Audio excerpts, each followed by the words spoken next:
You think to save a princess from a burning tower.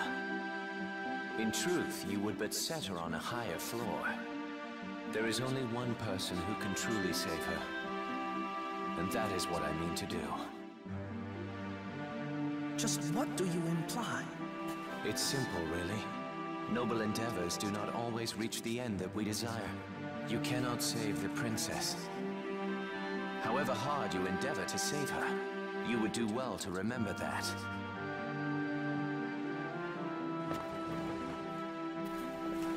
What then is your end in all of this, Delita? I fear I do not know. The Dukes Larg and Goltana, your brothers and all the rest. They are all of them swept up in a mighty current. A current they cannot see or feel. I simply swim against it. Nothing more. Hello, welcome, Cabbage here. So let's do another 7-star level 120 review in Final Fantasy Brave Exvius. And then today will be about Knight Delita. And then this video will be sort of a companion review video to Mercenary Ram. They're from the same game, and then in some ways they have some nice synergy. So yeah, it can make sense to watch both together. Because I will say some things about Mercenary Ram here that I don't say in the other video. For one thing, I forgot to talk about the Super Trustmaster completely in Mercenary Ram's video. So we'll look at that here. This is written as the Reverie Shield. I think this is a mistake though. It should probably be the Livery Shield. Reverie means like a daydream or something, which is cool, but doesn't really make sense in this context. A Livery Shield, however, makes lots of sense.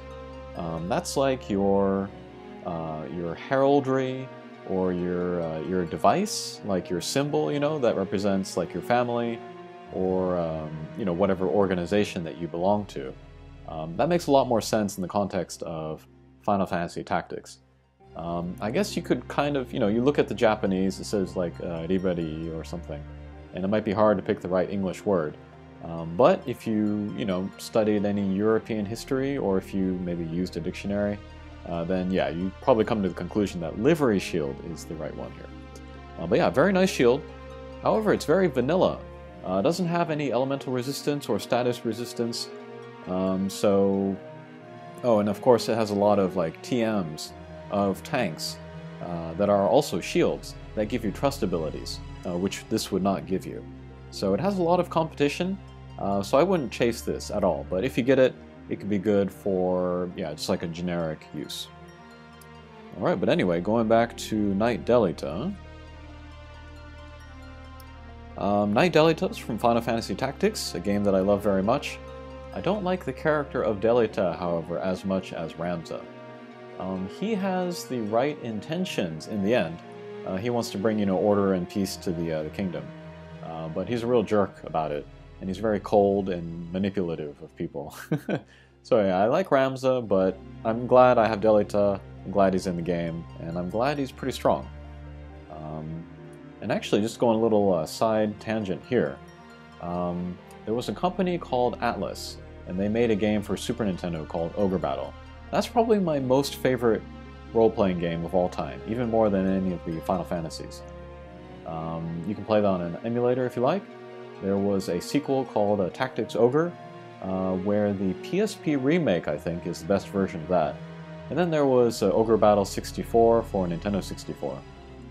And then that same team that made all of those games, they eventually went on to make Final Fantasy Tactics. Kind of a new universe, new land, but kind of same feel. It's a bit more adult than the Final Fantasy series, I would say. There's more kind of like moral gray areas and like, you know, creepy stuff going on. And then there's also a lot less technology in it, especially once you get to like Final Fantasy 6 or 7. You know, there's like some steampunk stuff in there, and then later it just goes like, you know, all out Star Wars.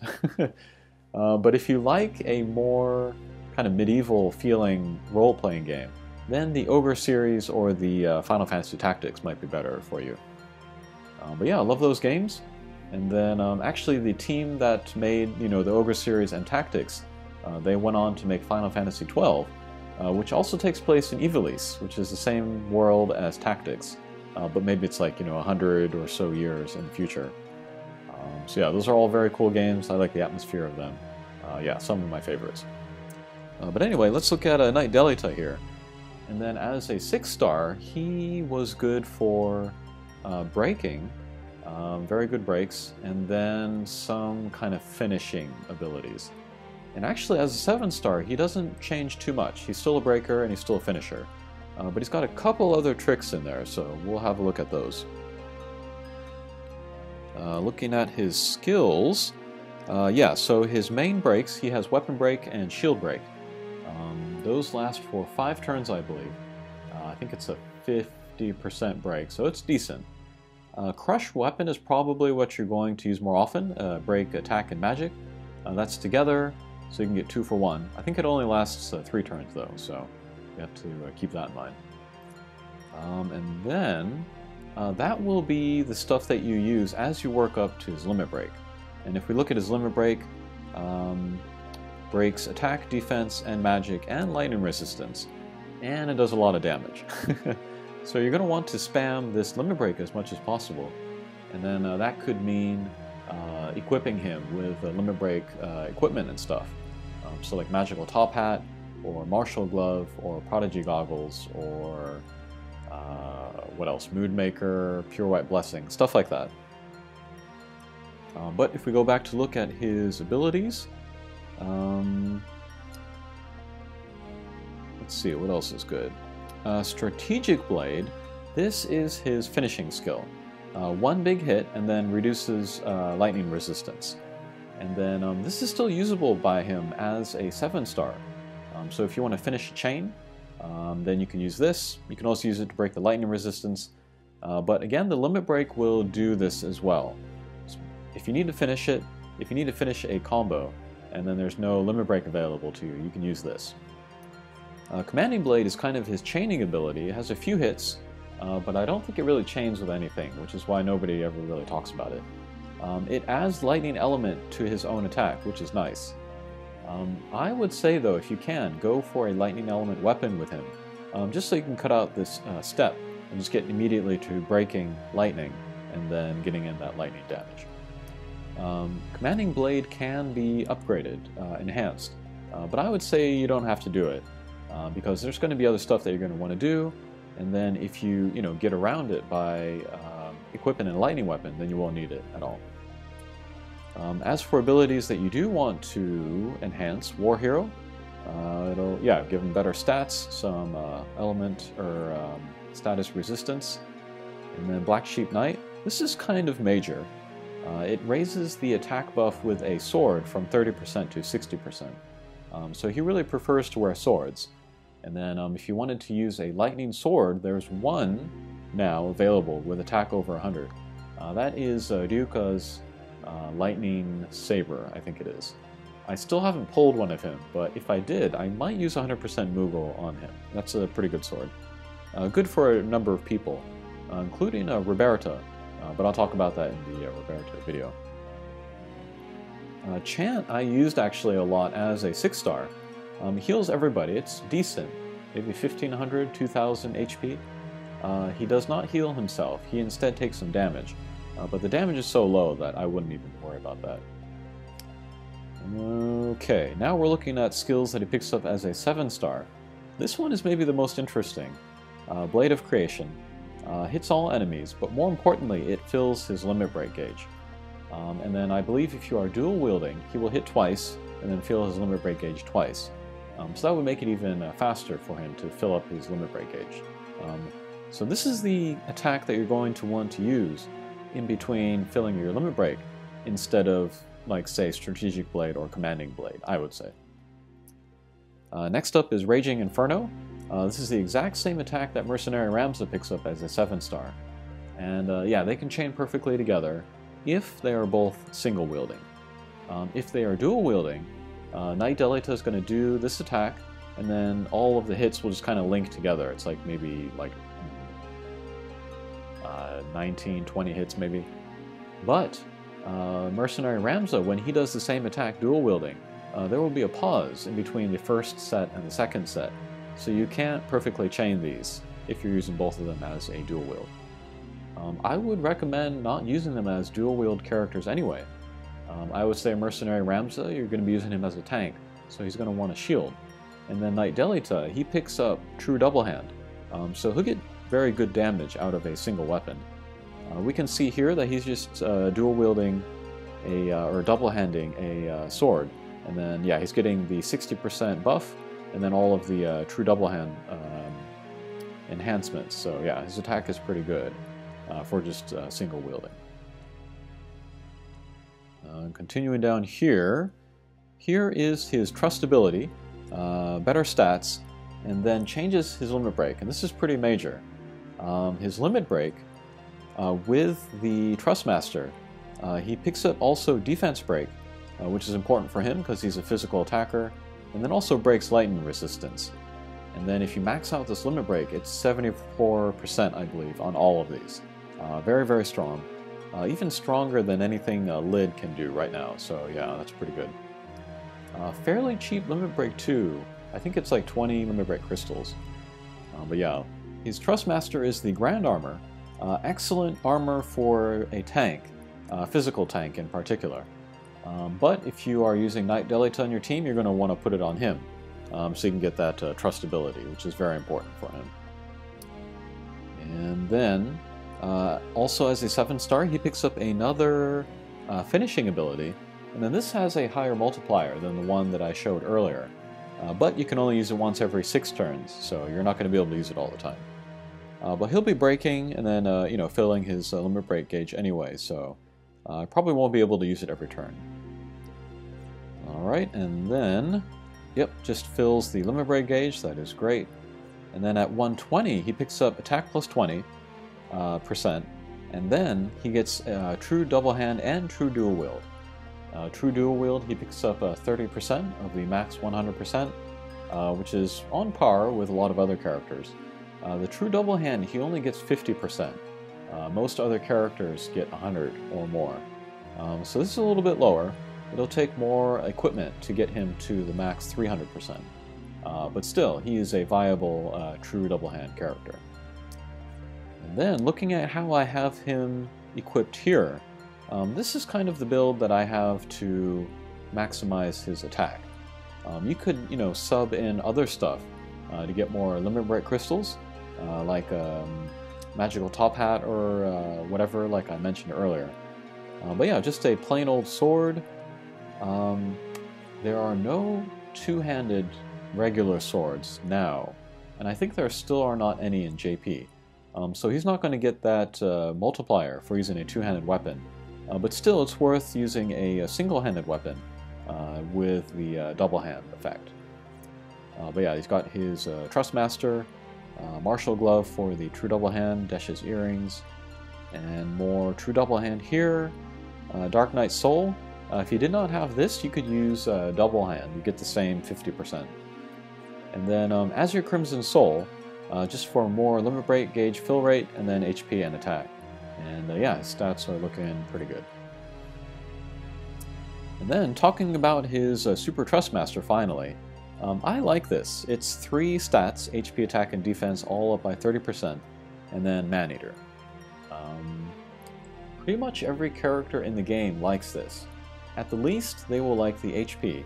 And then if they're taking hits, like tanks or something, defense would also be good.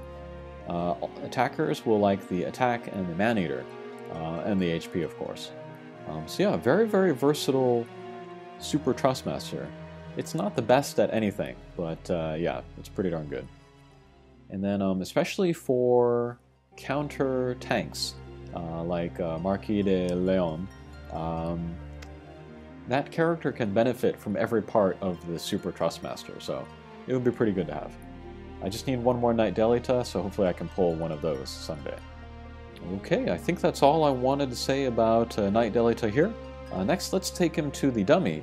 Let's look at his breaking, his finishing, and then also his chaining capabilities with Mercenary Ram.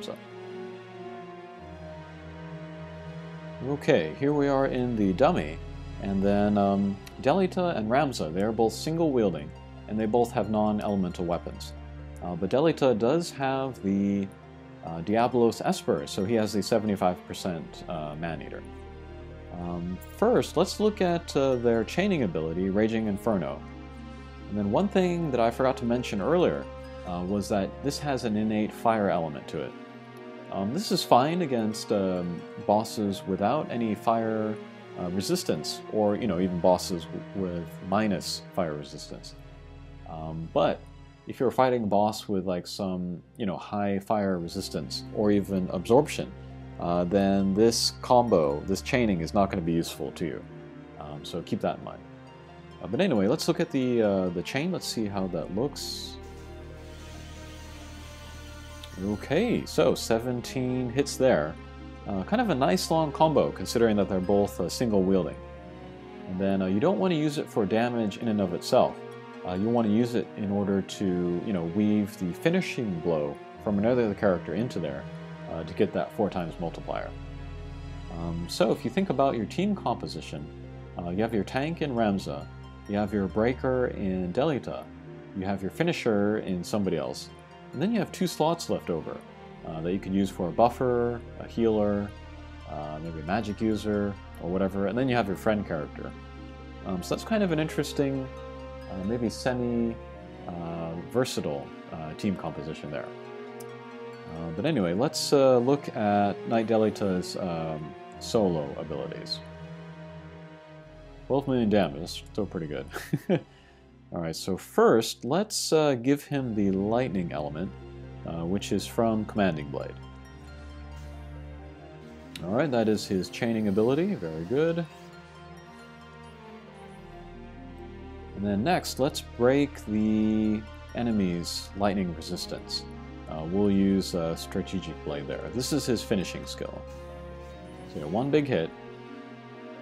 5 million damage is not bad. Alright. And then finally, let's use his limit break. So big breaks, 74%. And then he will get some good damage in there as well. 4 hits in all. Last hit does the most damage, so we want to try to aim for that to be in the chain if we're using it. 14 million damage is pretty good. Let's try that one more time.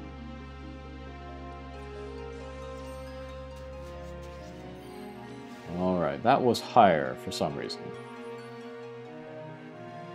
Okay, 17 million damage, not bad. And then that is basically everything Delita does. I didn't show his attack where he builds up his limit break, but you probably get the idea without having to use it. Alright, and then finally, let's bring Knight Delita to a boss and then see how he works in action.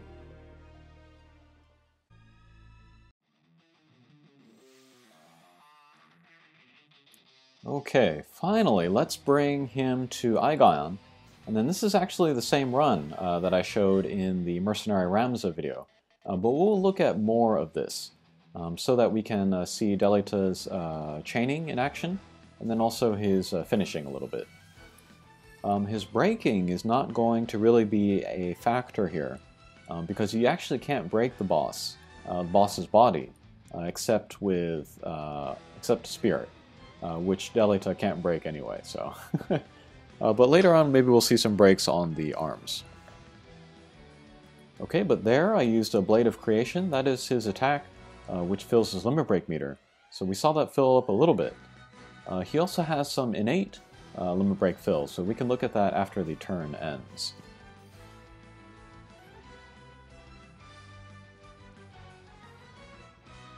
And then Rena here, I forgot to equip her with anything, which is why her HP and MP is low. Okay, so end of the turn, Knight Delita's limit break meter filled almost to full. So yeah, it's pretty easy to fill that up.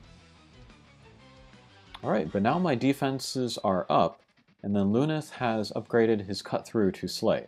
So let's do the chain with Ramza and Delita. We'll use Raging Inferno on them both. And then Slay with Luneth.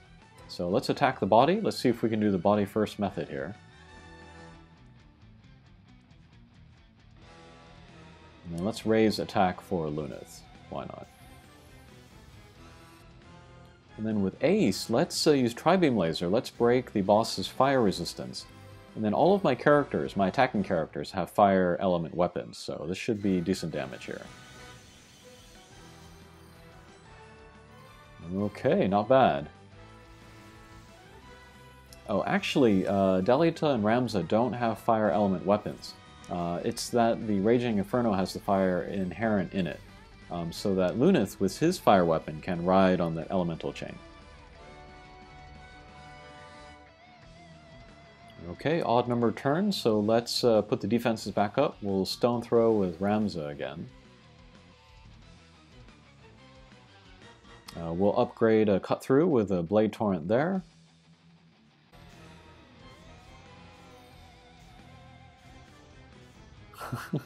Okay, settle down, Lunith. Alright, here is Delita's Limit Break. Still pretty decent damage. It's not doing any breaking here, however.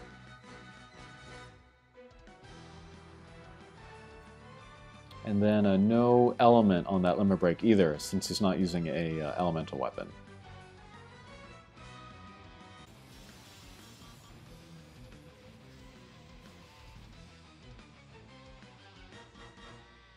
Okay, World Destroyer there. Rena, because she was not equipped with anything, obviously took the critical damage. But she has that skill where she can escape death and go to 1 hit point instead, which is yet another reason why she's great.